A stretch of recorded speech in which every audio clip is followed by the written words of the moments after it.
Hello, everybody. My name is Lewis Lee, and this is Playing in Traffic.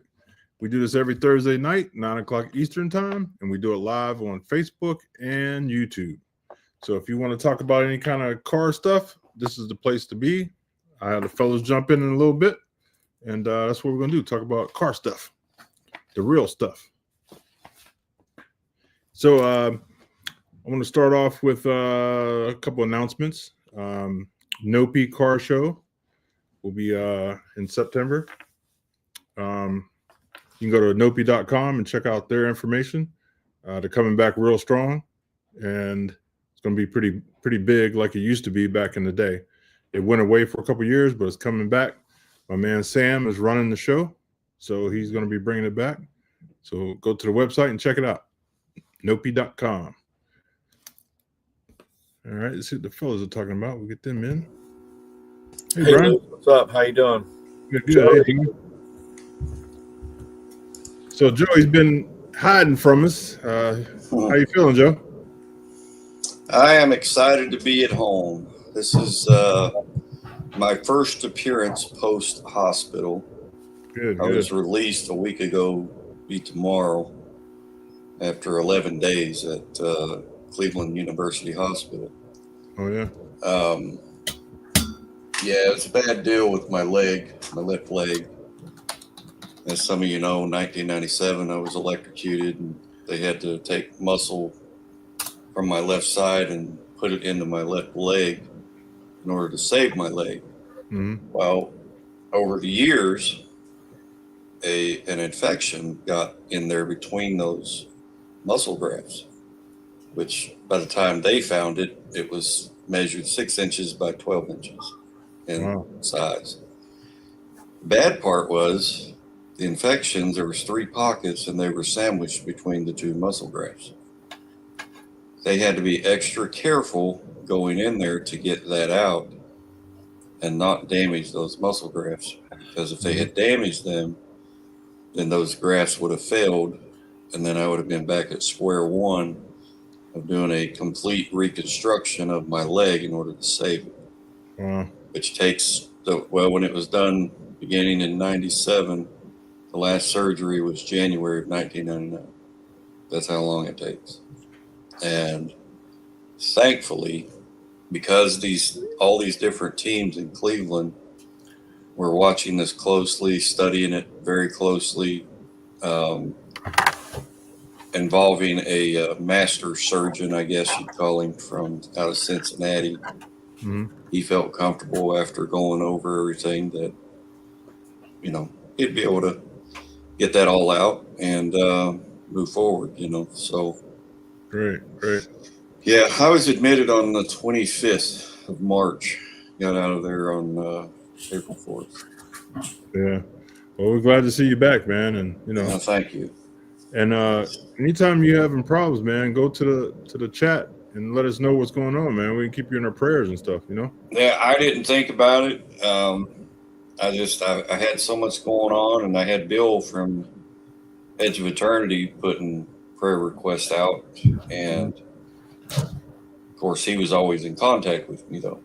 Right. And so I guess I remembered with him because we were always talking, but yeah, and at first too, they weren't sure. They kind of knew by looking at the MRI that the bone was not infected, but they really didn't know for sure until they got in there. Wow. Thankfully, there was no infection in my bone, where if there was, there would have been no moving forward, just amputate it and go on. But my dad, thankfully, I'm sorry, go ahead. Well, I was just saying, thankfully, that didn't come to that. So, yeah, my dad had an amputated leg from diabetes, and it's different. It's a different life. Yeah, and speaking of diabetes, while in the hospital, they asked me. They said, "Have you ever been checked for diabetes or high blood pressure?" I'm like, "Well, my old doctors would do stuff, but they would never tell me nothing." But I didn't ask either. And they said, "Well, we did DNA on your blood for the past 30 days, and your sugar levels have been through the roof. Wow. And I was like, wow, I had no idea. Turns out I'm diabetic and didn't even know it. And then my blood pressure was through the roof. That at one point, they said that it's at a rate of pretty much exploding your heart rate, sends you in a heart attack or stroke. And I was like, wow. So I learned those things. And you're in the right place. Yeah. They got that under control with the right medications. And now I got to eat different. Yep. Not eat as much. You got to eat responsible. Yeah. I got to constantly keep track, checking my blood sugar and my BPs. And it's just another challenge in life. I'm not down or bitter about it. It is what it is. Yeah. Things change when you get older. That's it too. And now you're on about what, 20 drugs? No, actually, well, when I first got out, there was 6 different drugs I was on. 2 of them were for the blood pressure. But those blood pressure pills they had me on, even when I was in the hospital, was causing bad side effects. And then I got out of the hospital. Then Saturday morning, I had to go to a drug mart to get a blood sugar tester and a BP machine. Well, on my way there in the truck, everything on both sides of me looked like it was in warp speed. Uh-oh. If I was looking at it out the sides of my eye, corner of my eye, but if I'm looking straight ahead, it looked normal. So I had to really pay attention and just stay focused, looking straight ahead to get to that pharmacy. And I told them about it, and they said, it sounds like you're having maybe high blood pressure. They checked it, and it was, I forget what it was, but it was like that bottom number, normal is 80, top one is 140. The top one was, I think, 217, and the bottom one was like 280 something. Yo! 180 something. 180 something, not 280. And they said, have you eaten? I said, I'm new at this medicine stuff. And they told me when I need to take it, and I took it, and I haven't had breakfast. Yeah. They said, there's the problem. Yep. So they gave me a granola bar and a bottle of water. I sat there and ate that. That calmed it down enough to make it over to the Jefferson Diner and had a real breakfast and sat there hanging out for a while, and everything was fine. Yeah, but then Sunday evening, I ended up in the ER at Geneva because my blood pressure was at a height of possible stroke or heart attack. And my friend drove me up there for that. Thought they would keep me, but as I laid there, the better I got. So they did one last blood test and sent me home. But so Monday, I contacted my local primary doctor, and he took me off of those 2 BP meds, gave me a new one, and I've been fine so far with that one. So it's all trial and error adjustments and stuff at this point. But keep on top of all that stuff and be your own patient advocate. Right. These doctors will start fighting with one another. You got to know what's going on with your own stuff, and you got to know what you're taking. You got to know when to take it, and you got to know what to take it with. Yeah. So when I first got out, there was 6 pills I was taking. I've got that whittled down to 3 in the morning, 3 in the evening. One of them is for cholesterol, and I don't take that one until late at night.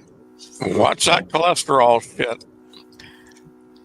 Because I would say, watch that cholesterol shit. Because which one was I taking? Oh, okay. Never mind. Mine was Ozempic. Oh. It's good stuff. They were gonna crazy stuff too. Yes, at first they prescribed Jardiance to me. Yeah. And so I immediately got on. I had my computer with me, and I immediately did a research on that and found where there's a lot of people that have had problems in their extremities, was taking Jardiance and ended up having to have an amputation. So I discussed it with the house doctor there at the hospital. And he says, I didn't even think of that, because that area of my leg and even my wrist where there was a muscle graft done, those are the two weakest areas of my body. And that if I take Jardians, I'm at a very high rate or whatever, possibly having to have that stuff amputated. And so he canceled that. And now I'm doing the metformin twice a day. Well, metformin is for your blood sugar. Huh? Metformin is for your diabetes. Yeah, that's for the diabetes. Yeah. Yeah, Jardians keeps your A1C down, and it also prevents future heart attacks and strokes. Right.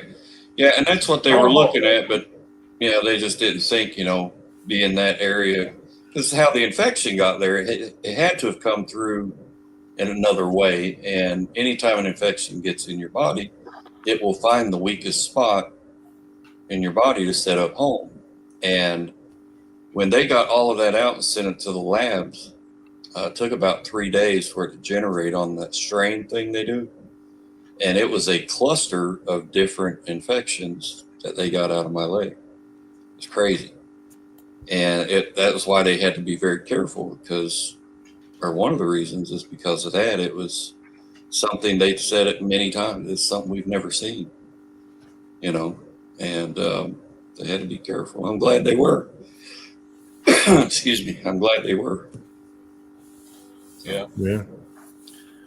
I had several years ago walked into a shop and a guy goes, "Man, what's wrong with your arm?"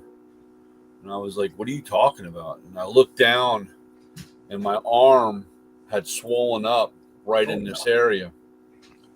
And I didn't think much of it. I didn't feel it. I mean, it didn't bother me or whatever, but it was all swollen up and it felt warm.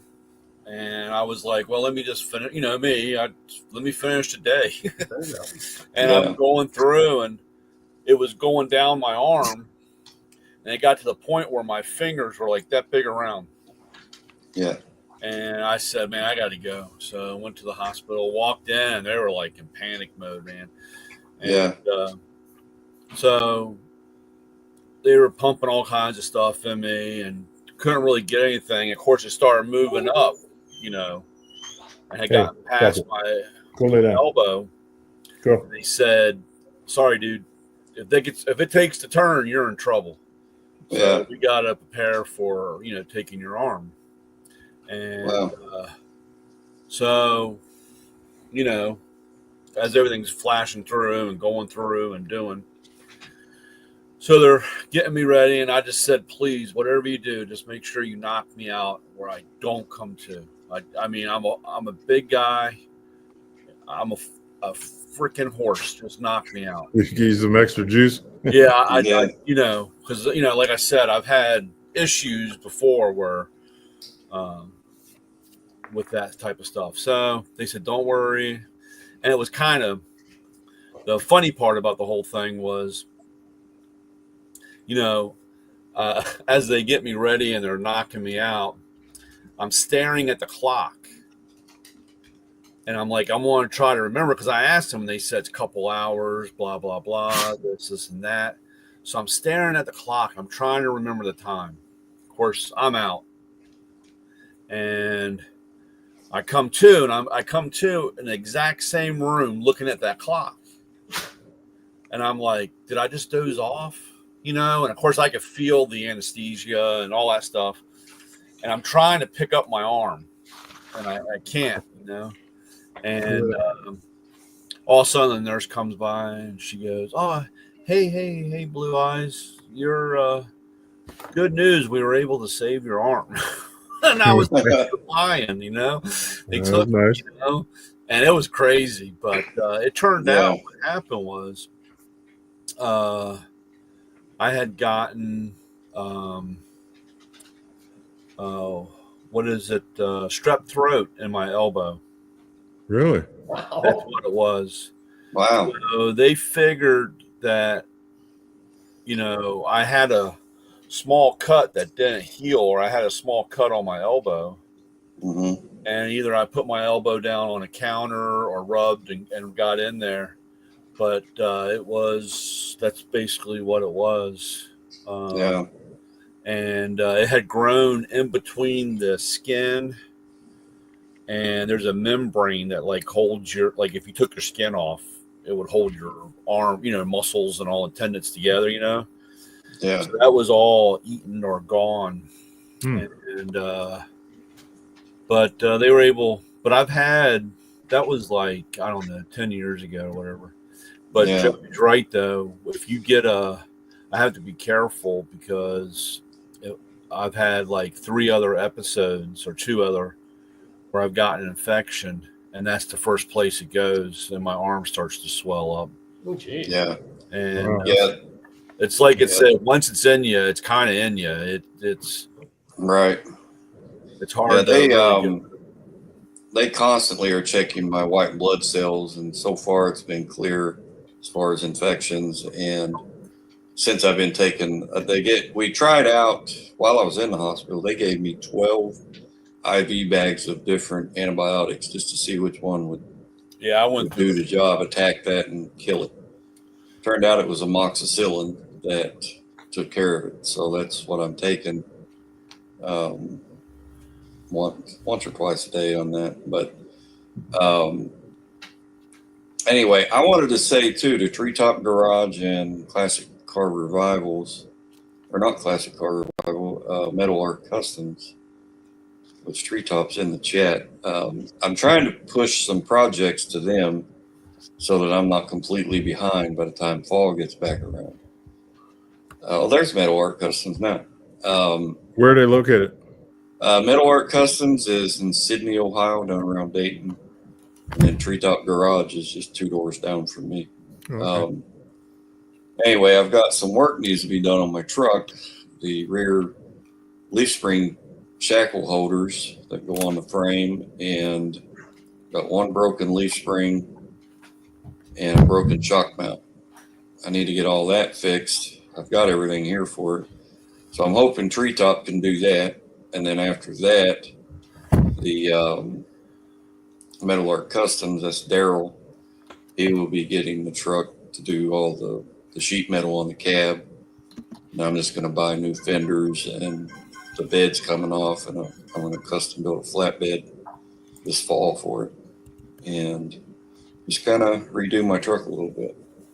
It's my daily driver, and it's worth doing giving it some love, That's cool. Yeah. So I got on the screen Studio Hot Rods. I don't know if you guys have been on his website or his YouTube channel, but he's doing some incredible stuff on Chevelles. He does a lot of Chevelles, but his name's Harry. So me and Terry are gonna go up there probably in a couple of weeks. Go to his shop and tour his shop and play around with some stuff. But he's doing some nice work. So if you get a chance, go check him out. Yeah, I will. Yeah, he does 3D printing parts for dashboards and all kind of neat stuff, our stuff. You know what I mean? Yeah. So yeah, if you get a chance, check him out. His name's Harry, and tell him I sent you. Definitely will. I like the 70 to 72 Chevelles. Yeah, I like any of those Chevelles actually. Yeah. When I was down in Florida, I seen one sitting in the grass, man, and I was in the bus, and I was on a one-way or a two-lane highway, so I couldn't turn around. I wanted to see if you wanted to sell it. He had that. What caught my eye was a Fox body was sitting there, and I was like, "Oh man, look at that!" And then I looked over its shoulder and seen the Chevelle. So he had both of them sitting there. Yeah, that's Studio Hot Rods? Yes. Yep. Hold on, I gotta let the dog out. He's talking to me. You go outside? All right. I don't know. Mine's talking too, and she doesn't know what she wants. I tell you. Yeah, but the reason I'm trying to get these projects to someone else for now is I got home health coming in 3 days a week. The hole on my leg is massive. So the bandages, and it has to be repacked twice a day. until I tell you, Lord. when I was in, and of course, you know what it doesn't. I have this scar here that runs up this way. What the doctor did was he had cut me here and here. Wow, sorry. He had cut me here and here, and they used the air and blew my arm up, and that's how they were able to find the infection. Because when they did the MRI and everything, it just came back black. It was just they couldn't see, so they blew him. So that's when they cut open my elbow and pulled the skin back, right? Of course, they had it all drained. And I tell you, it was like, I don't know, the third night or whatever. And they had a sign saying, take blood pressure from, they had a PICC line in one arm. And then I had the surgery, and they had, like you said, a huge hole, and it was all drainage. They had the stuff to drain out and had my arm kind of suspended, and they had a sign on the wall that said take blood pressure from my leg instead of, because they couldn't do it with the PICC line or the surgery, right? Yeah. And it was like the third night, and I finally got to this point where I could sleep, and I'm laying there, and of course they come in, all hours of the night, and the guy came in and he took that blood pressure belt and wrapped that thing around my arm, and I jerked it back and screaming, and I'm like trying to swing at him, and of course, they get in, they put me in restraints, because I had gone, the guy said I attacked him, and then, of course, then he turns the light on, sees the sign, because it was just a piece of paper with it written, I tell you, like after that, I'm like, trying to sleep with one eye open the whole time. Yeah, right. Oh, I pulled crazy. I pulled so many funny pranks on those nurses and doctors in there. It was hilarious.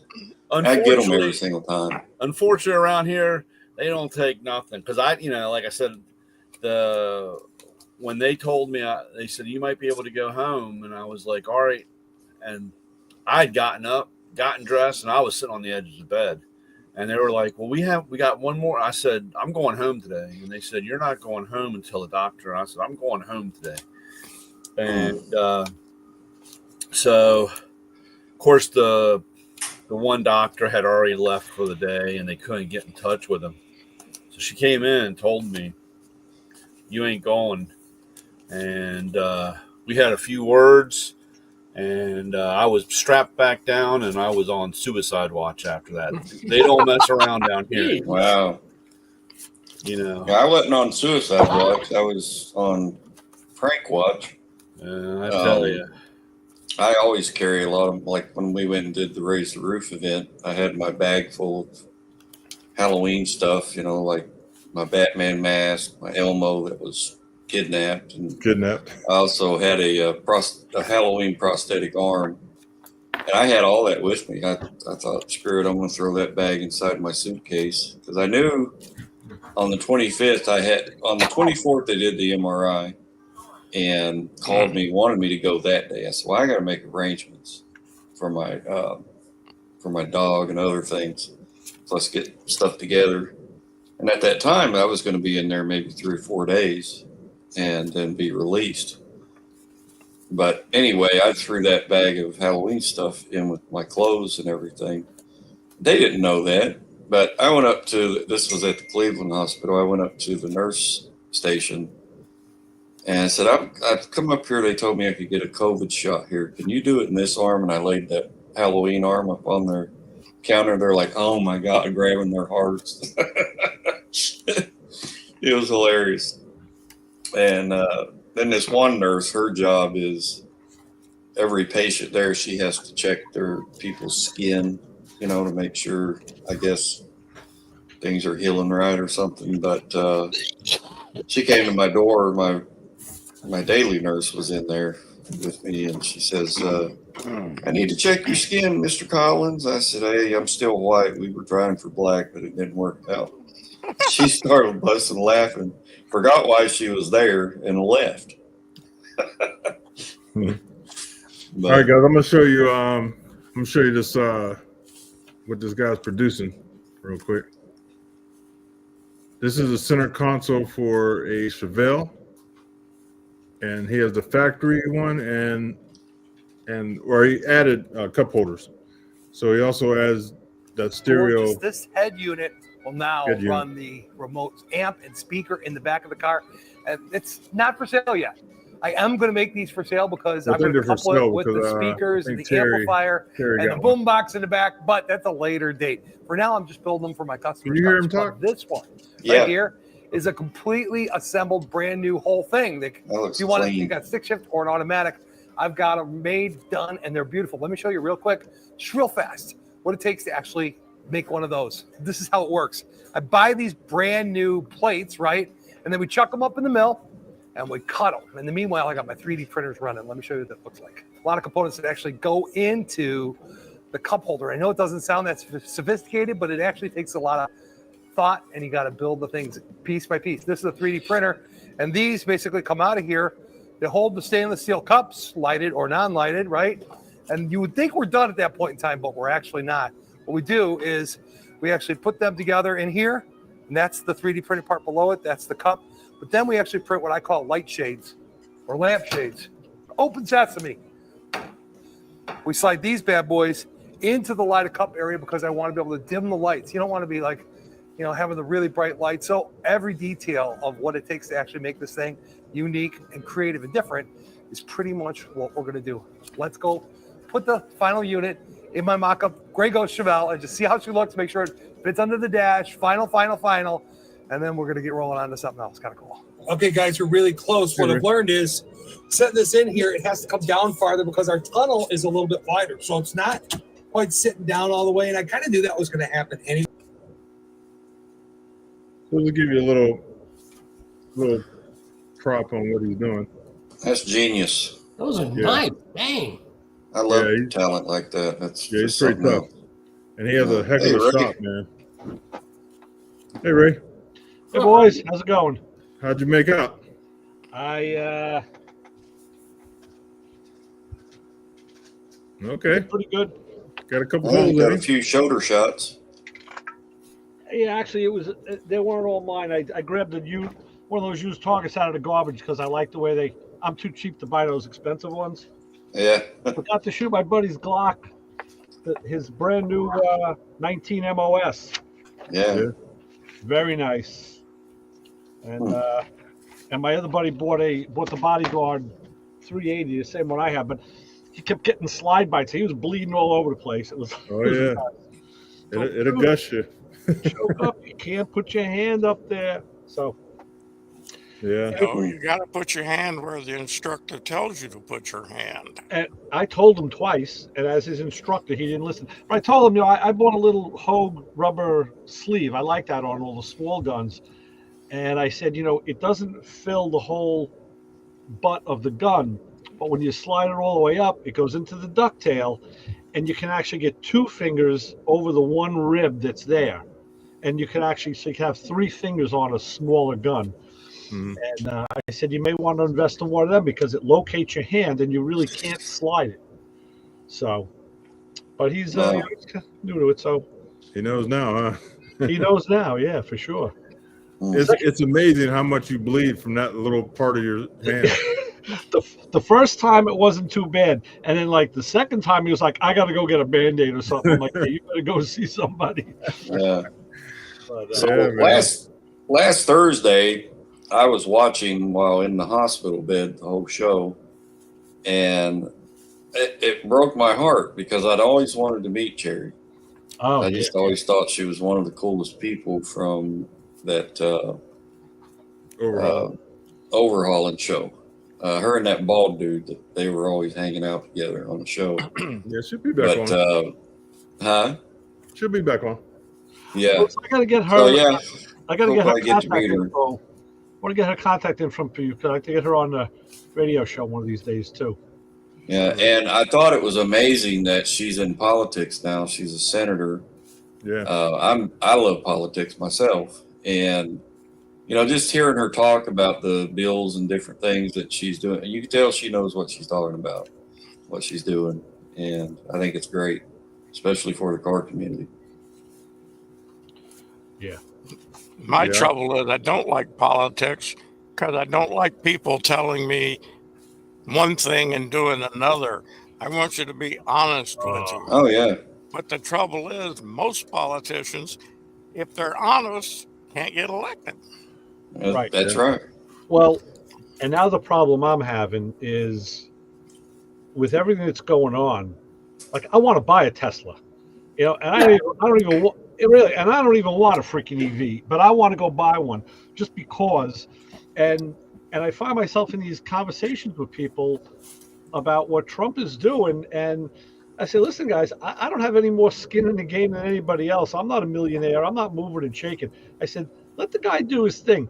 You know, a wise man just said this on TV. He said, you know, people with money and people with power can get a lot done.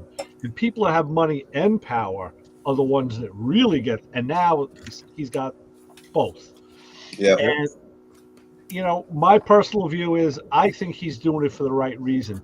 Let him do his thing. Shut the fuck up and sit back a little bit. You know what? I If know. you lose a couple of dollar stores because they sell nothing but Chinese shit, I'm sorry.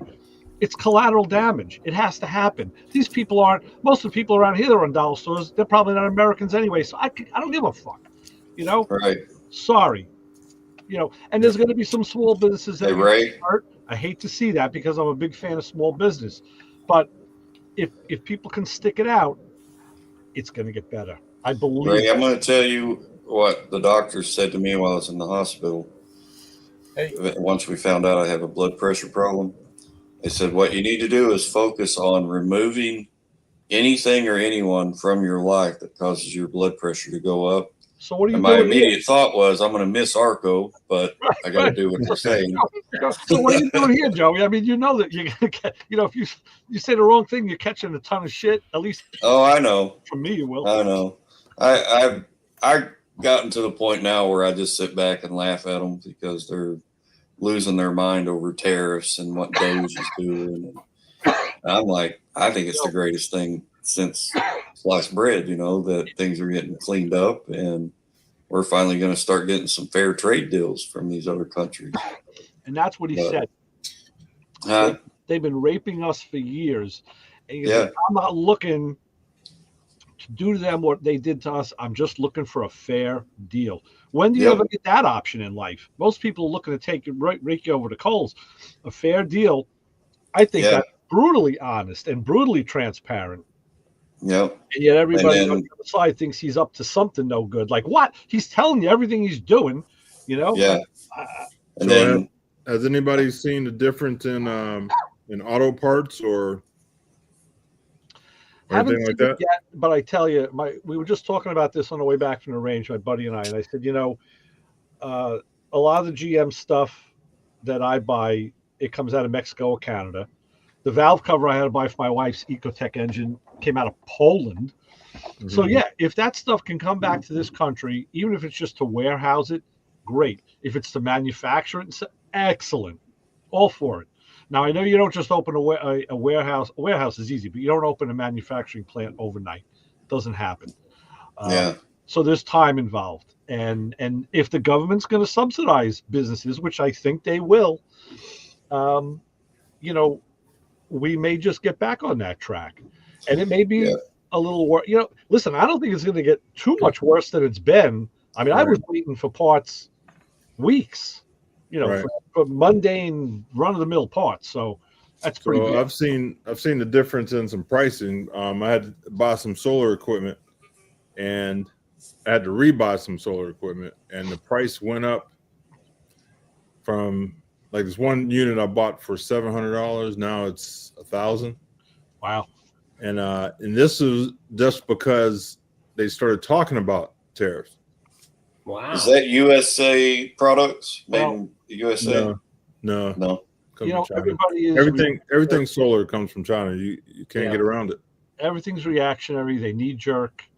Hey, you know what? China for years has been taken advantage. They need exactly what they're getting. They need, and they only understand somebody who stands up to them, who's as big of a gorilla.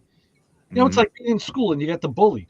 You know, you stand up to the bully, you still may get your ass kicked, but you know what? He's gonna probably have a little bit more respect for you, and maybe, you know, it won't be as bad. Many times it reverses. We haven't had a bully in politics. We had milquetoast. So the fact that standing up and saying, "Hey, this is the way it's going to be," and it just to make it fair.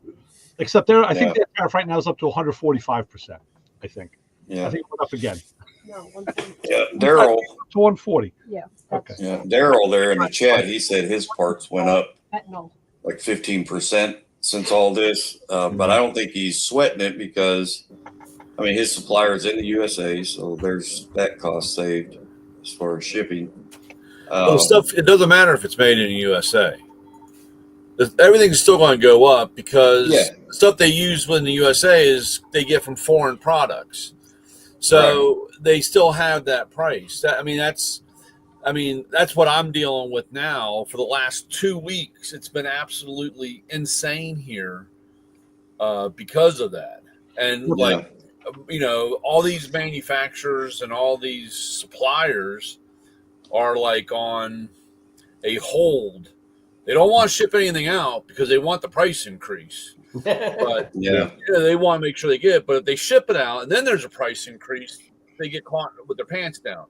So, you know, everything's like in this big ball of jello and bouncing around because they just, you know, the whole thing. And, you know, we get mixed signals because we get, prices are going to go up, prices are going to go down, prices are going to go up. Yeah, well, like Daryl said there, he said that they're saying that they're adding that percentage because they're saying it's something to do with the tariffs. And sadly, there's a lot of companies here in the USA are going to do that when they really shouldn't be doing that. Yeah. Well, that's, again, corporate greed, personal greed, and people are just greed, and they wonder why everybody hates everybody. Right. If they haven't changed the laws, there was a law in place, and this was over 30 years ago. If you are the CEO of a company, you have to make the maximum amount of profit for your shareholders. Mm-hmm. Even if that means you got to send your widgets offshore because you can get them made cheaper there. If you don't send them offshore and get them made cheaper, you can go to prison because you're not making the maximum profit for the shareholders. Wow. I'm wondering if they changed that law, but I haven't been able to find anything out about that. Yeah, before this tariff war got started, it was back in January, I had purchased all the parts I need to upgrade my rear leaf spring hangers. And I bought the whole kit. I got new shackles, all the hardware, plus the hangers up to go on the frame. And I paid, it was like $57 for the whole kit then. I looked at that kit the other night on the internet where I bought it at. The price actually went up to $74.99 since I bought it. And so I'm glad I got it before the whole tariff thing took off. And everything else for it I already had here. I've got a broken leaf spring and a broken shock mount holder on the frame that's broke off. Now, Metal Art is saying that the panels are built here in Ohio, shipped to Taiwan. Now, the reason it's shipped there because of the regulations. Our government has put so many restrictions on coating and paint and all the chemicals that it's cheaper to send it to Taiwan. Now that's and I think that's just like chrome plating. Yeah. Chrome plating is the same thing. You're only going to find a handful of places here in the States. Yeah. And we used to have a chrome plating place here, and of course Maryland's gotten so California that it's, you know, you can't do any of that stuff. And we've got Lake City Plating here down in the harbor, and they used to, well, they still do manufacture stuff, coating stuff, but they have found that inviting the public in that maybe they want to get bumpers re-chromed or pieces for their car re-chromed. The metal art they guy can make money off of that. And the metal art guy's absolutely right about what he said about Germany, because that was insane. Even back when I worked on the German cars, when they changed the whole maintenance program to 15,000 miles between oil changes, and you had to do an oil filter to save the Black Forest. And I'm like, dude, the car's here. Yeah. If throw the filter away here, I don't think it's going to make it to the Black Forest. But yeah. That was insane. They were really insane back there. Yeah. Well, hopefully all the regulations will get changed and make it more affordable to do here in the United States anyway. They're not going to do it here. They won't allow that. They're not going to allow it. And I'm surprised. They're not going to allow this crops. I mean, the people to start doing this stuff again here. I don't know why they wouldn't. The Americans are too lazy to do it. They think they're going to get people to go make T-shirts. They think people are going to go work in T-shirts. I mean, go work and make T-shirts or go do this. I mean, it sounds great. I don't mean to be this negative towards it, but there's certain things. If you can't get your teenage kid to go get a job, you're not going to get somebody to go work, and you're not going to find. And the problem is, you're not going to have a 57-year-old guy go out and do this stuff. It's just not going to happen. I'll tell you, I got enough T-shirts in my bedroom to supply a small army. I'll start. Yeah. So there's a certain limit to all of that. You know what I really want is the manufacturer of our medicines to come back here. Absolutely, yes. That's another one. You know, oil. I just saw it yesterday. Oil traded at $58 and something cents a barrel. Last time it was under $60. Our gas was about $2.50 or $2.60 a gallon. I haven't seen gas going down. I mean, they have a little bit, a couple cents. Yeah, but it's greed. Yeah. You got to get rid of the greed first, dude. And that's the problem. Right now, nobody's going to do that. Those shareholders have us by the balls, and as long as they want the money, and they all that guy's got to say is, you want my money to continue your business, I need to make X amount, and that's the bottom line.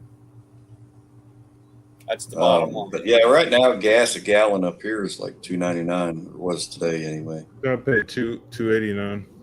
Well, and it should be a whole hell of a lot lower. $4.05 a gallon. How much is it, Papa Squirrel? $4 to $5 a gallon, depending. Diesel is about $5 and $5. I think the cheapest I've seen diesel so far is about $5.09. Yeah, I'm around $3.59 diesel. Matter of fact, Lewis, if you could reshare that link, maybe in the chat, for doing the application for possibly being on the show. Oh yeah.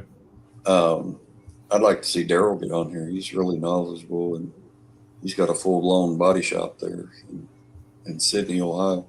Oh yeah, how far is that from me? Well, for me, it's about 2.5, maybe 3 hours. It's down around Dayton. Oh, yeah.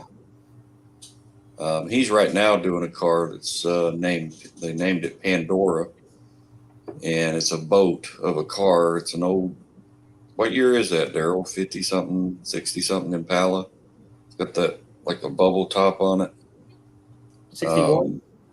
Yeah, it'll be about 61, 62, yeah. Yeah, somewhere like that.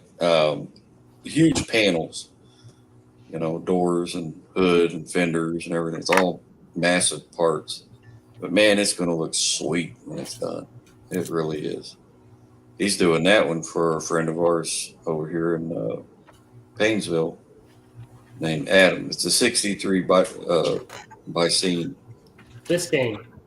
Biscayne, whatever. I was close. What did you call it? You sound like me. Jim, I called it a bisexual. Jim, what did he call it, Jim? What was that? What did he say? I didn't hear it. Jim. Joey, what did you call it? The 63 bisexual. No, before that. Did you say Biscayne? I said Biscayne. I wasn't thinking, all right. That's all right. I just want a clarification. I'm not. Yeah. It's All right, the drug Yeah, season. those Give are the him a drugs break. working, Joey. So there's a link in the description or in the chat for if you want to be a guest. Yeah. Check it out. If you see that link, Daryl, click that and bookmark it. When you got a minute, fill it out, and Lewis will get a copy of that. Yep, and I'll get you on. He'll reach out to you and maybe get you on the show. I think it'd be cool. Here's the funny thing. We're looking, well, we got to buy a new truck because we're giving our daughter our box truck and we're downsizing. And oh my God, pickups are outrageous. Yep. Even rust buckets. Yeah. And the No, ones we want. not tonight, Daryl. For in the future. It's an application to be on the show in the future. Sorry. So I'm going to clean up my Ford pickup and put it up for sale. Sure. Got to clean it up and do a couple little things to it, but off that bad boy. We've been looking at station wagons. I never thought I'd say that. Uh-oh. You're talking Jim's language. Well, yeah, you know what? I'll tell you something. No, Jim is still in the right camp. When I had my Caprice wagon, I was just telling someone this the other day because I had to pick up a couple of screen doors in my FJ and I couldn't put them in. But that Caprice, I have an 8-foot sliding door in the back of my house. So each half is 4 by 8. And I bought a new screen that was in the cardboard packaging. And I stuck it in the back of that Caprice wagon and it fell. I thought it would be sitting like this. Yeah. It fell down between the wheel wells, and I closed the gate and I said, "You son of a bitch, you just ate a 4 by 8 without even sweating." I put a 2-seater couch in the back of that car. All I had to do was take the legs off it, and it fit in, and I closed the gate. It was amazing what that car ate. I'll tell you what, you're going to have a hard time finding them now because they're hot. Yeah. The boys are putting big wheels on them and big stereos. And yeah. Yep. Yeah, I should have bought a station wagon probably about 8 years ago when they were cheaper. Look for like a Buick Roadmaster. They usually don't go for as much. And they ride a little plusher than the Chevys. Yeah, they ride good. A lot more. Yeah. More stuff in the roadies. And you can get them. They usually sold a little cheaper, at least around here. Well, nothing's cheap no more. Yeah. Nothing's cheap.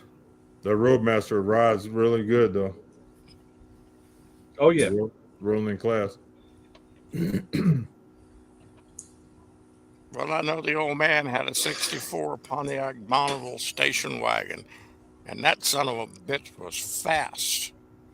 And what year was it? It was a 64. A 64 Pontiac. So it had a 389 in it? No, it had a 421. Yeah. Oh, yeah. It was a nice car, but unfortunately, he didn't have any place to keep it when we had problems, so he sold it. Damn it. Yeah. I'll tell you, when you grow up, things change. I have a tri-power for that engine. And I have one for the next generation, too. I'm readjusting how I'm set up here. Look like I'm 10 miles away from the camera. Take off in the bus again. I'm gonna drop my truck off, my green truck off to my buddy's gonna do the cab corners and the what do you call them? The rockers, rocker panels. Yeah. That's what Daryl's doing on mine. Is internet rockers, cab corners. Yeah, it's a shame how these trucks rust. Huh? It's a shame how these trucks rust up here. Yeah. I mean, it's a great truck overall. It's just, it looks like, well, when it drives by, you hardly see it because of all the rust holes. But it's an 02. They say that's the best year of that body style. And it's got 212,000 miles on it and runs like a champ. So it's worth doing some work on. Yeah, I was down in Florida, man. I didn't see a rusty truck nowhere. I was pissed. I guarantee it. That's because remember that one OBS one I was telling you about down Michigan area for $1,500. That was in parts? Yeah, it was in parts, but he had everything other than, I think he didn't have the like the bench seat or something. I don't remember what he didn't have. And he didn't have an engine or trans. But the body on that thing was mint. Still is. $1,500. You get a title with it.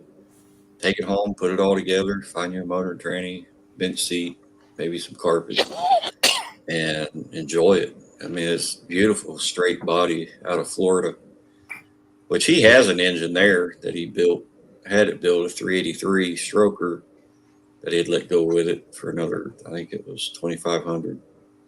So, but I almost got it, and then I thought, you know, if I get it now, then I'd have to go get it. I have nothing to go get it with, so I'm just not gonna get it. Yeah, that spray foam in the bed, like around the wheel wells. One day I reached into mine, man, it was so wet in there, I couldn't believe it. Wow. Yeah, they hold moisture. Yep. And those felt-looking fender well things they put on these newer Chevy trucks, if you buy one, remove those, because those things will hold so much water, rust the inside part of your wheel arch out, plus the fender well. I mean, it's just horrible. Yeah.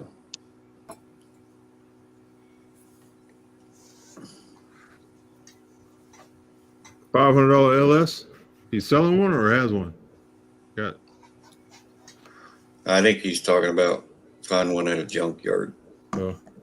See that 63. But how you pronounce Biscayne? Biscayne. That 63 bicycle. That's getting an LS in it. Yeah. Yeah, he says you can get them all over for that. I don't doubt that. That one I had here was in a what year was that? 2006 Suburban, and it only had 150 some thousand miles on it. 5.3. And I put the whole thing up on the marketplace for sale. It had a broken frame, so really all it was good for was the motor and trans, maybe some body parts. But I know they're great motors, but I'm really already getting tired of seeing them at car shows and cruise nights. It's like, yeah, right. Yeah, I'm old school that way too, Ray. You know, I mean, it even has a certain appeal in its look, but give me an old school engine any day, man. I mean, let me see the mechanical part. Yeah. You know, I don't know. That's just me though. Yeah, I don't like seeing LS in a square body. I'm so old school on those square bodies that they're perfect the way they were, I think, out of the factory. Hello, everyone in the chat. I'm streaming to my channel too. You know, guys probably said that the first time they saw a small block Chevy in a Model A. You know, said, no, we got to have a flathead. Hey, flathead's cool, but this one makes a lot more power. You know, bang for the buck, and it seals up better. And I mean, you know, every generation has its pluses. Yeah. LS, we made 1 million of them, and there's so much you can do to them now. I mean, everybody makes stuff for LSs now. Yeah. Yeah. So it's easier, cheaper, and faster. Economically, it makes sense. It really does. Go to Chevrolet and buy an LS3 with a warranty. Right. I mean, come on. Yeah. Yeah, I wanted to tell everybody in the chat that is here, you know, that I'm normally see on other stuff. I'm streaming this from the Plane and Traffic Show here on YouTube. If you would, please go to that channel and subscribe there as well. That would be awesome. Yeah, it's a really great show and got a lot of great guests that come on here. Yeah, we'd love to have you, and you can be part of our community. Yeah. This is the show where I met him before I saw him on the show, but Stacy David from Gears Nation. We got to hang out with him one night. That was epic in my book. Yeah, yeah. So, yeah, I'm actually going down there in a couple months. Are you? Yeah, we're gonna do some filming. I'm gonna try to hit all the shops on the East Coast, you know, all those type of shops, and then before I head out west. So we're gonna go down that way, and I think we might do the Hot Rod Power Tour in June. Oh, okay. That'd be cool. Yeah, I think we're gonna do it in the bus, and Terry's gonna go. So I think we're gonna have a good time. We're gonna do the whole tour, just maybe a couple days. Yeah. Are you home now, or are you still on the road? Yeah, I'm home. Because I've got a gift laying in the back seat of my truck. It's been there for months. I was going to bring it with those brackets I built for you. Oh yeah. And then when your nephew picked the brackets up, I didn't think nothing about getting that gift out and hand it to him to give to you.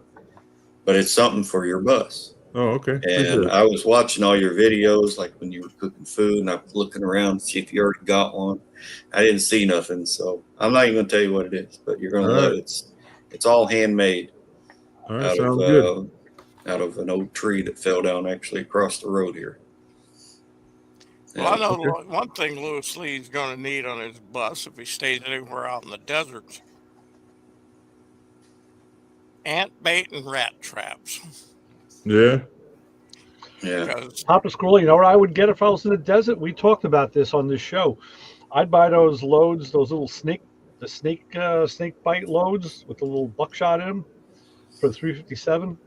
Oh yeah, they work great. I have a pocket full of those ready. I just bought me a new shotgun too. I bought one of those Mossberg Shockwaves. That's yes, the 410. Yeah, no, I got the 12 gauge, but what I did is I bought the adapter that you put in so I can run the small slugs. Oh, I didn't know they have it. I was looking at the 410. I'll send you a picture of some ammo that you're going to have to get. It's when I took my training course, the guy turned me on to it. It's absolutely diabolical. Yeah. I don't know if I ever showed you guys the holster I made for Dwayne for his. No. It so he can grab it off his back like this and slide it out. Came out really nice. So I'm about to make one of those. Yeah. Hang on, Daryl. I'm getting you the link. He's wanting the link for the Play in a Traffic show. Sure. Daryl, if you go to Facebook and join if you're on Facebook, send me your link or your name and stuff, and I'll add you to our chat as well. Yeah. So, Daryl, there's the link to hit and enter, but they share it. So there's the link. I have to share it over on my chat because he's not subscribed to you yet. But once he is, then he'll see everybody's chat. Okay.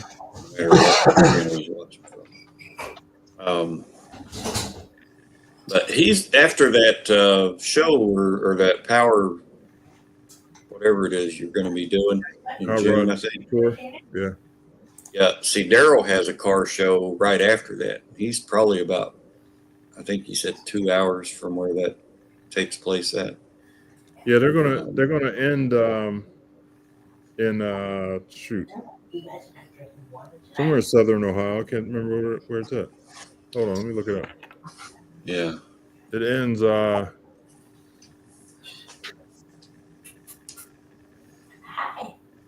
on. I want to call Ray out on something real quick. Ray, when I'd made that post on Instagram about being in the hospital, you commented and said, come back stronger, Joey. And my thoughts were, because at that time I was weak as water, had IVs sticking in me everywhere, kind of bound to a bed, you know. When I read that, I thought, he don't know how bad this is right now, but maybe he's right. I could come back stronger. And I do feel so much better because I'm now watching what I eat, drinking more water and less coffee. Pretty much not going by what they gave me as a diet. But I took their advice as far as eating more protein, taking in more water and things like that, and trying to stay away from carbs. And it's working. Like yesterday, since being out of the hospital, was the first day I actually felt like stepping on that treadmill and walking for a while. That's good. You know, when you never know what to say to comment to somebody, but you want to say something. It was positive, and thank you. I appreciate that. And not you're right. I didn't know how bad the situation you were in, but it almost didn't matter because the sentiment and the thought was always the same. I would hope that you would come back stronger. Yeah. So it's just really as plain as simple as that. Oh yeah. Well, all those years of not paying attention to what I'm eating and not even knowing what's going on inside my body with blood sugar and BP problems, that took a lot out as far as, I got to rebuild some strength, not just from the 11 days in the hospital, but the abuse to my body before that. And so it's going to take a minute, and that's why I'm trying to punt some projects down the road to kind of stay ahead of the game until I can get back on my feet fully. Sure. So. Right. So the Hot Rod Power Tour ends at Norwalk, Ohio. Big racetrack, Norwalk. Yeah. And Daryl, you're not far from Norwalk, I think, right? Now, Norwalk's, if he's south, Norwalk is more west. On the west side of Ohio. A lot of the Fat Tires and Blower page will be at the show. Okay. Oh, you mean the channel, Fat Tires and Blower channel. That's cool. And I hope I can go to that, but we'll see. What's up, Vince? Hey, Lewis. Brian. Hey, Vince. Jim, Papa Squirrel. Nice to see everybody. Joey, good to see you back. Yeah, thank you. Yeah, I was listening to you, and you were talking to Jerry last week. You guys were talking about, what is that, coating something on bearings or something? Ceramic? Yeah, that was my friend Christian who was talking about. It wasn't. Okay. Coatings and all. I sent Lewis and Brian some additional pictures that I had on my phone. And and he claims all this stuff is small gains, but it all he builds race engines for the Daytona 200. He's been doing it for over 10 years. Yeah. And in that world, small gains, you take every small gain you can because it's going to add up, and you never know what margin is going to put you over the top. Could be very small. Well, I would like to do it just for the longevity. Yeah. Now, the only thing I talked to him about it once before, but we never really got too deep into it. And it comes down to pricing, and it almost, the race engines, it's any cost to get it. But he told me sometimes it can edge people out where they say, hey, you know what? At this outlay of cash to get this amount of longevity, at that point, if it's 10, 15, 20 years down the road, I'll just build another motor. So everybody's buy-in and weigh-in is different. Yeah. It's kind of like when you're building with horsepower. The first $500 is your biggest gain. Right. And then after that, you're spending a lot of money for just a little bit more. And you drop. Good night, Daryl. Thanks for stopping by. Drop seconds fast, but then later on, when you want to drop a tenth, it's another $1,000. Yeah. That was like back in the day with the Fox bodies, the 5.0s, because it was real simple. You spent $500 and you did a lot, but to be quicker, to be faster than anybody else, you had to spend a lot more money. Yeah. And it was just little gains. Well, eventually, all the projects, even racing and street and all that, you reach that point of diminishing returns. Is it worth spending that much money for that gain? And and like Ray said, unless you're a high dollar race team where money's no object, and you'll take a tenth or a horse, onesies, twosies for horsepower anywhere you can find them. Yeah. But then again, that's unlimited race budget teams. That's few and far between, and so on my standpoint, and that's true. But I was going beyond the racing part. But with that technology and using it in modern transportation and movement and cost-wise to save on fuel, save on wear and tear, save on longevity, and to make things better, I don't have for me, paying the price up front to have those that technology, that's where I see it in that point. Well, and you know, they've known since the 50s at least how racing improved general technology as it filtered down to the, Smokey and all those guys. They talked about the racing stuff that filters down into just regular production of passenger cars, and that's safety as well as performance too. Yeah. So racing breed better. I think I'm gonna call it a night. These meds kind of get me to bed early now. So all right, Joey. Appreciate you coming on. I'm glad you're feeling better. Yep. Well, thank you. It's so good to be back on for a little bit and hang out. And appreciate if you did pray for me. That I do appreciate it. And I'm sorry I didn't let you know sooner.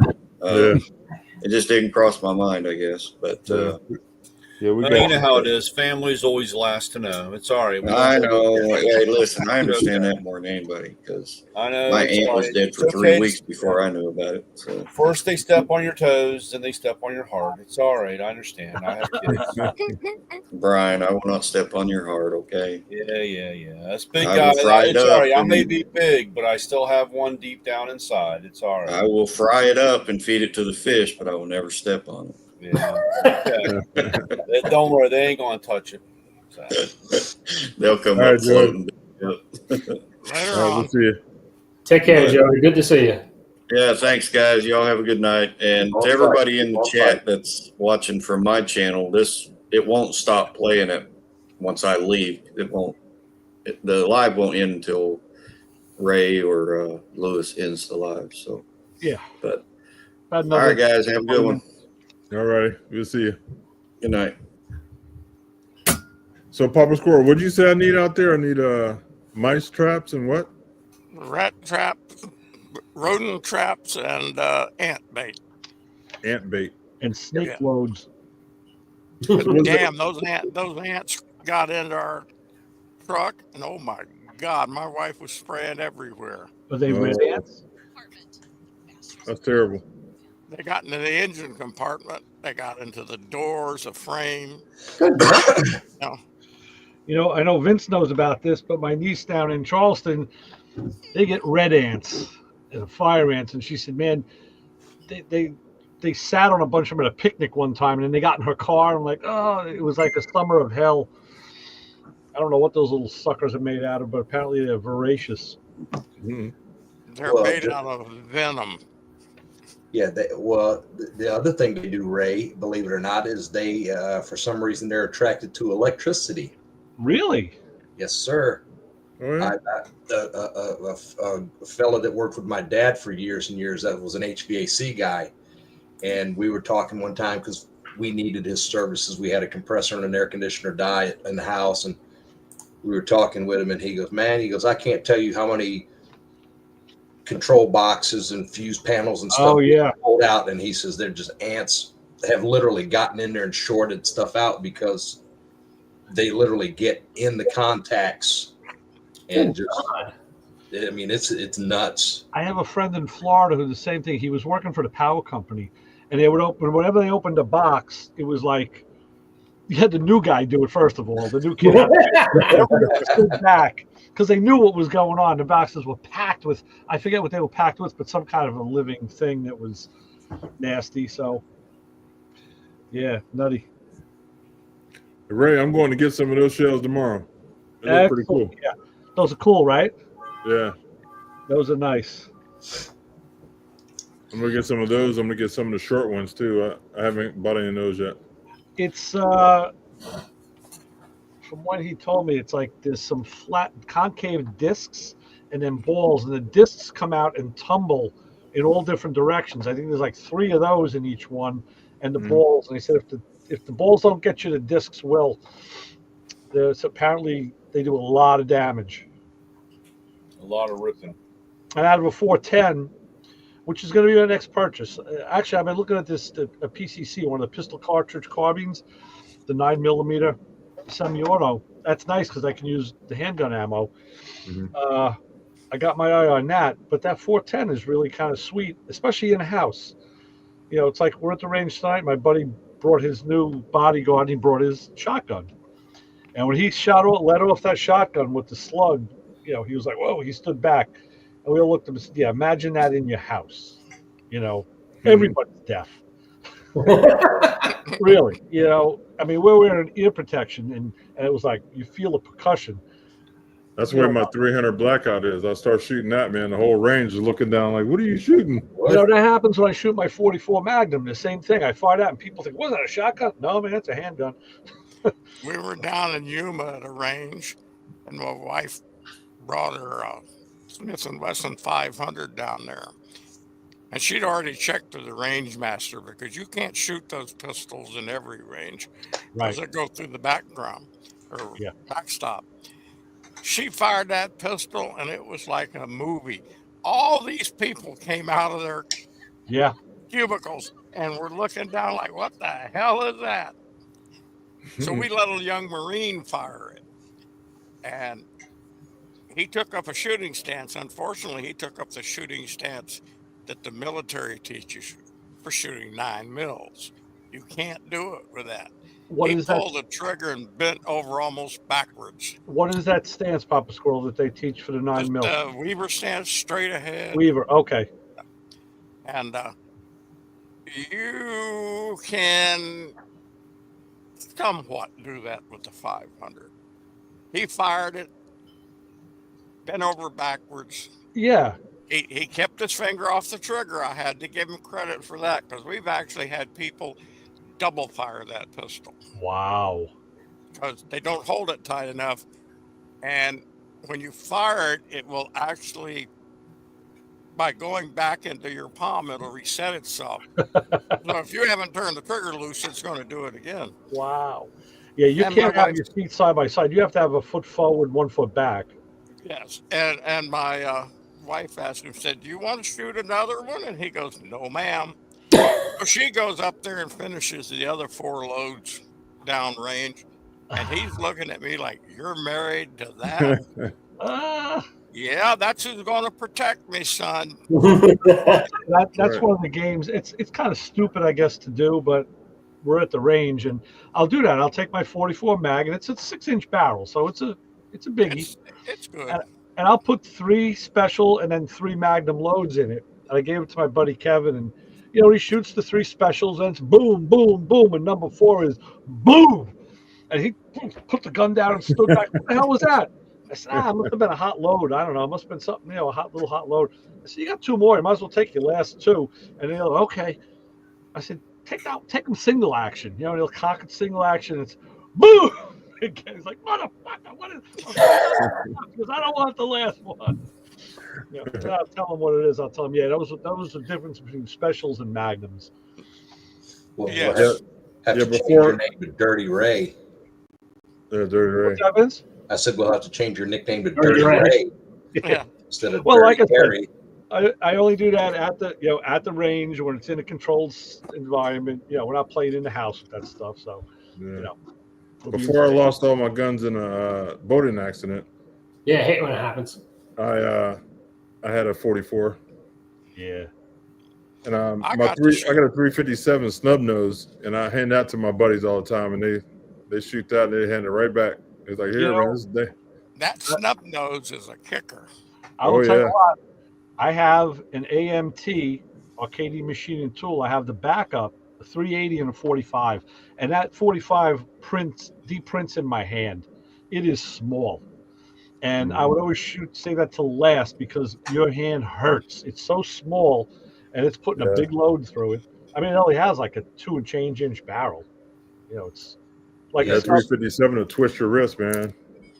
Actually, with my 357 or in the 44. If I have the wood grips on it, it'll twist out of your hand. I got to put the rubber hooks on it so you have a chance of hanging onto it. Mm-hmm. There's a lot. Those aren't meant for target shooting. No, they're meant for getting rid of a problem. Like a bear. Yeah. Well, we have a Smith & Wesson with a 3-inch barrel, 4-inch barrel. Shit. It's a 3-inch barrel, 500.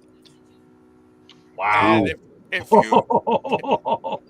believe me, why? It's That's a beast. Because we got it for a good price because the nobody lady wanted it. Yes, because we wanted it. No, I say nobody else wanted it. Well, no. And I can't imagine. What's fun is when you pull the trigger on that thing, it shoots a perfect smoke ring out. Oh, cool. That's cool. With a huge flame. I can't even imagine the 3-inch barrel 500. Jesus. Ray and Papa Squirrel, there's a channel that I watch from time to time. It's what, Kentucky Ballistics, I think it is. They've had, if you know who Eddie Hall is, he was one of the world's strongest men. He shoots a 500. They have him out there at the range, and he's shooting some of these 44 super loads. He shot, what do they call them? The bus. God, what was it? The old school blunderbussts. He shot all kind of different things, but he shot one of those 500 Smith & Wessons one-handed, and even you have to see Eddie Hall. Like I said, he's one of those that he's deadlifted over 1,000 pounds. He's huge. Yeah, he's a big boy for sure. I got you, but the dynamics of having your hand out and it's a lever, man. Unless his elbow is locked. Even he said that was when it kicked back, it pinched him, because and he had a good grip on it, but still, just the concussion and the recoil, it got the I forget what they call it when it pinches you in the web. It's slide bite. That's what we call it. Not it's the not 500. with a pistol. Yeah, that's a revolver. Yeah. But like I said, if you check it out, I think it's Kentucky Munition, or I'll send you the link, because like I said, he and they've had him out there shooting different 50 calibers, Desert Eagle. I mean, he had a Desert Eagle. He had all kind of different handgun sizes and loads and stuff like that. And same thing with some of the rifles, the 500s, the Barretts. I mean, he's so anytime they had a chance to shoot with him, because the guy he likes firearms too, as well as being one of the world's strongest men. I forget what years he won the competition, but very interesting. Like I said, you see somebody that big and strong still has trouble with handling some of those big firearm, different loads and stuff like that. It was interesting to watch. Well, I think some of those big ones, it's like one guy said about that 500 that we bought. It was meant for game guides and stuff like that, brush pilots and that. Because like one brush pilot said, if some bear sticking its muzzle in your window, you won't notice the recoil. Not at all. Yeah, true. The noise. Or the noise. Very true. And I think, that is true, because I walked into the Seattle airport when I got home from Korea, and they've got a polar bear stuffed up there. And I walked up next to that thing and was standing there looking at it and going, I'm going to let other people hunt these things. I'm not going to ever go out anywhere where they're around. All right, guys, time for me to bail. I got to go. All right, Jim. Take care, guys. Go kick that wagon. I'm working on it. But yeah, agree with them. You don't notice some of those recoils when your life is in. Yeah. Speaking of an airport, I think I was in Atlanta, in the Atlanta airport, and they had a life-size kind of mural of Dale Earnhardt, but it was done out of like glass, like a mosaic. It was really pretty cool, pretty nice looking. It was probably bigger than life size. Come on now, racing's important down there. Hell yeah, hell yeah. Yeah. Yeah. Yeah, I gotta get. I've been on that website, the truck parts that you sent me. The one out of Chicago in Ohio, or the one in Georgia? The one in Georgia. Richard Carnes, I think it is. Richard Carnes Truck Parts. Yeah. I might have to give him a call because every part that I find that I might be interested in, there's no price. I gotta call him. Yeah, they kind of want you to call. It's because that is frustrating. You're like, that's exactly what I need, and it's 9 o'clock at night and they're not there. They're like, call for pricing. It's like, oh, come on, guys. Yeah. So did you see on Power Tube TV that they got a big race coming to Pink's? I heard they were putting Pink's back together. Here, I'm going to bring it up right now. One of the best moments out of that show, just makes me laugh, was old Knucklehead hopped on that boy's bike and busted his ass. It's like, yeah, Mr. I knew you was going to say it. Well, he's such a legend in his own mind. Just ask him; he'll tell you. I'm building an S10, both American cars, by the way. June 13th and 14th, Rockingham Dragway. Come out and see us and watch me whoop his ass. You're going down, Sean, because you know we always do things better down here in the States. And I have assembled a team of car gurus, mechanics, and degenerates. This is going to be a good time.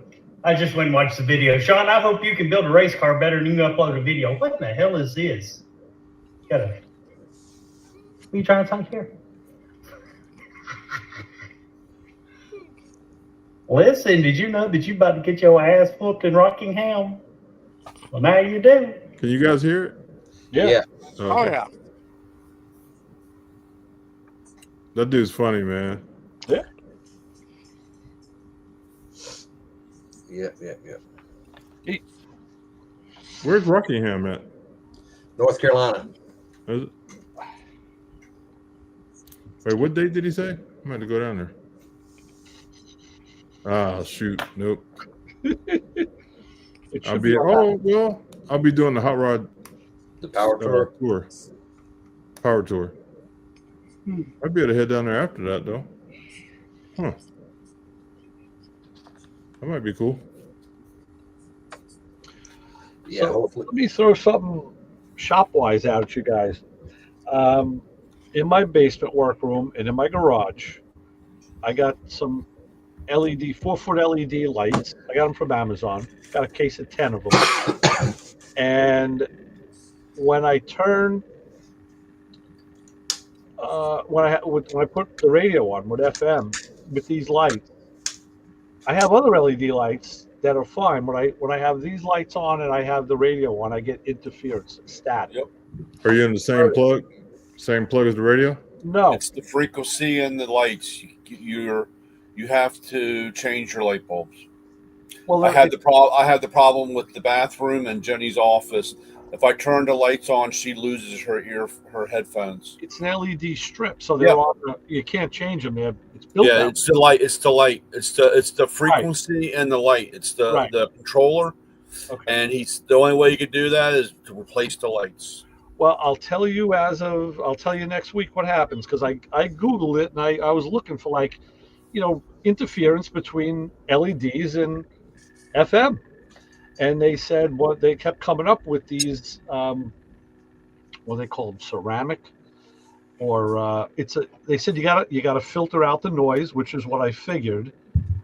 Let me find it here. I'll tell you what it was. It's there's these clip-on filters. I'll tell you what they're called. It's a noise filter. It's a ferrite core choke, and they look like about an inch long, and they open up like a clamshell, and you just clamp them over a wire. When I was doing all my Holley fuel injection research, guys were complaining about RFI noise taking out the ECM, and what they would do is one guy put all these ferrite chokes on the wires that would carry frequency and claimed it solved his problem. So they're saying this will fun. I found them on Amazon. I found 10 of them for like $10.99. So I said, what the fuck? I'll take a chance. Mm-hmm. They're coming in tomorrow. I'll let you know what happens. Because if it works, it's a cheap, easy way of solving that problem. It probably will. So I'll let you know if it works. But yeah, I didn't know if anybody else had the... I just changed the lights. Yeah. Well, I bought a case of 10 of these things. So those are the lights I'm using. It's like... Yeah, it kind of sucks because that's. Are those the lights that daisy chain? Yes. Yeah, that's what I use for my hydroponic system. Very nice, very bright. Yep. Excellent lights, but like I said, I had interference with.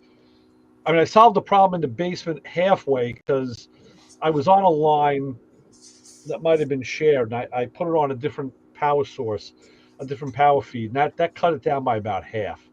Mhm. But still, they weren't really connected, and it still interfered. So, because the antenna could pick up because one of the things they said was move if the antenna's near the light, move the antenna, or move the light. So I'm curious to see if these chokes work. Yeah, we'll find out. Yeah, let us know. I don't know if I should put it on the radio wire or the light wire. Probably the light, I would think. I'll try that first. It's easiest to get at. Yeah. Well, Ray, I was glad I was able to send you a couple pictures of the cars that you were talking about on the radio show the other day. You know, Vince, it was perfect timing because I got to use that in my post. I didn't have pictures. I was going to have to fire up the movie again and take some screenshots. So thank you for that. Yeah, because it just when my wife and I did our honeymoon, we went to Sevierville, and she's very attentive to stuff. So she was asking me, she had done the, what's in Sevierville and in Gatlinburg and all the areas, and what do we want to do while we're there, and it popped up, Floyd Garrett's Muscle Car Museum, and she asked me if I'd ever heard of that, and so I kind of laughed and jokingly told her, I said, yeah, that's one of the things I had wanted to do, because I remember back in the late 80s, early 90s, what's his name? Doug Marion from Super Chevy at the time had done a nice little article on, him opening that muscle car museum and stuff. And you got to remember, back in the late 80s, early 90s, the museums and stuff weren't that common. And to see somebody who realized that, hey, these cars are pretty cool, pretty rare, and start assembling them and because he had a couple in his museum there. He had a couple kind of the same way Gartlett's does, shop equipment and stuff from the 50s and 60s, and just stuff that's being phased out, that if you don't take care of the history, it's going to get lost. Right. So he had a little shop area set up like a garage in the 50s or the 40s, and the old cans with the the old spouts and stuff like that, and where's that at? Was that? Where's that at? Tennessee. It was in Sevierville, Tennessee. Yeah. I found out Pigeon Forge. Yeah, right. It's Gatlinburg, Pigeon Forge, Sevierville, all that little area. Yeah. Dollywood is there. Actually, because Dolly Parton is actually from Sevierville, so that's why she kind of built Dollywood right there. I found out a couple months ago that Mr. Floyd had passed away, and it was a discussion of what happened to the cars that were there, and I was just and I heard that he had passed away, and it was. Because again, my wife and I, when we were there, we did the tour, we went inside, and, and they were nice enough to, it's like, hey, can we take all the pictures you want to take pictures of? They had t-shirts and hats and stuff. And, if you have any questions, ask away and all that. So, nice as they could be. And, so we spent a couple hours in there, and I've got a bunch of pictures of, they had all kind of stuff in there. You walked in the door and there was I don't remember what Chrysler called it, but it was the green, the neon green, like Superbird or Daytona right there as soon as you walked in, and it just, they had a Corvette that basically had been put together with 0 miles on it. It ended up like a test mule or something, and like I said, they had all kind of different stuff in there. I'll shoot some more pictures, some 442s and custom cars and Camaros and Mustangs and just, all kind of different stuff in this place. And we went through there and we were looking at stuff, and the fella come out there, and I had asked him about something. They had a big picture of Smokey in the back, and I had said something about it, and he said, "Hey, Mr. Floyd." So we started talking to Mr. Garrett there, and I got to and relayed to him. I was like, this is a place I've wanted to visit since, Doug Marion had talked about it at Super Shops, and he started laughing, and he looked at me and he goes, "Boy, you just brought up names I hadn't thought of in 20 plus years. Smokey Unick and Doug Marion from Super Shop." And I was like, that's just the way this brain works. It just, it puts a little nugget in there, and we just think about stuff and, live our lives. But no, when you start talking about seeing Vanishing Point, I was excited. I come around the corner in the museum and I was like, "Oh, cool, Vanishing Point." And I was like, 1990s. Whoa. Time out. Wait a minute. I said, wait a minute. This is not the 70s. I said, this is not the, Barry, what was it? Barry Noonan or Barry Newman? What was the guy who played? Something like that. It was Barry something. And it wasn't the original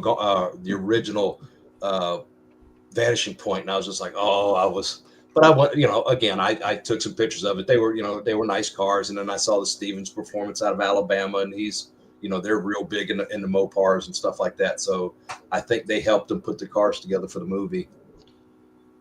Yeah. So if you guys remember, a ways back, we used to have a guy in the show, Jeep and Al. Al Handy was on. Yes. Al sent me that link and said, "Hey, I never knew this existed." And for this remake, first I thought he was sending me Gone in 60 Seconds, so I was going to jump all over him because the remake is nothing as good as the original. I said, "Wait, Vanishing Point? I didn't know that either." So I watched the trailer and said, "Okay," and then I actually watched the movie and said, "Hey, it's not bad." And then watching it, I noticed like there was no foul language, and the Charlotte Rampling character who's in the desert, she was dressed wearing a bikini top and shorts, and then I found out when I did some research, it was a made-for-TV movie. Oh, that's why it was cleaner. And didn't you say Super Soul was white? And Super Soul's a white dude, right? Not a black guy. Not a blind black DJ. No, so he was super trying to be Soul, and but all in all, I thought it was a pretty good remake of the movie. I really did, especially being a TV movie. I thought it was very good.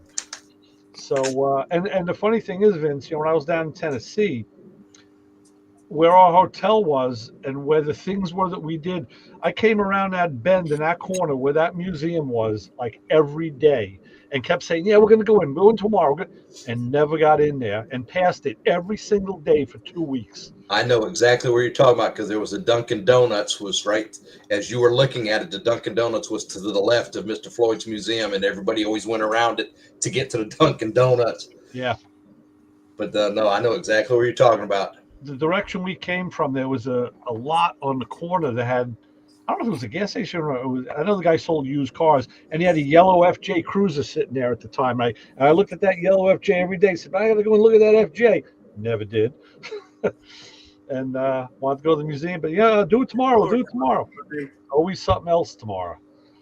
So I hate places like that because I have to carry a drool rag. Yeah, I'm sorry I missed out on that because, truthfully, my wife kept saying, "Hey, we should go. You should go see that." And I didn't realize I wasn't putting together Floyd Garrett. I wasn't putting the name together. I just saw Muscle Car Museum. I said, "You know what? It's going to be some other collection of same old fucking cars I see every week. It'd probably be a waste of my time because it's the same stuff I see all the time in the places I go." And boy, was I wrong. Especially when they want $15 for you to go in. Yeah, and I think I was just woefully wrong. But sometimes you make those mistakes in life, Well, the thing is, I gladly paid $20 per head for me and the missus to go in because I knew what I knew about the place and I knew what it was all about, and I had no problem with that. Right. So no, I'm not doubting what you said. I'm just saying what Ray was saying is that you go to some of these places and they talk about a muscle car thing, go in there and see 13 69 Z28s and 2 Mustangs, and it's like, dude, I see this stuff all the time. Every day. Yeah. To look at nothing out of the ordinary. Exactly. Yeah, there you go. Is that a 70 or 71? Colors. 442 had the trumpet cutouts in the muffler or in the bumper. Right. That was a 1 year only, wasn't it, Ray?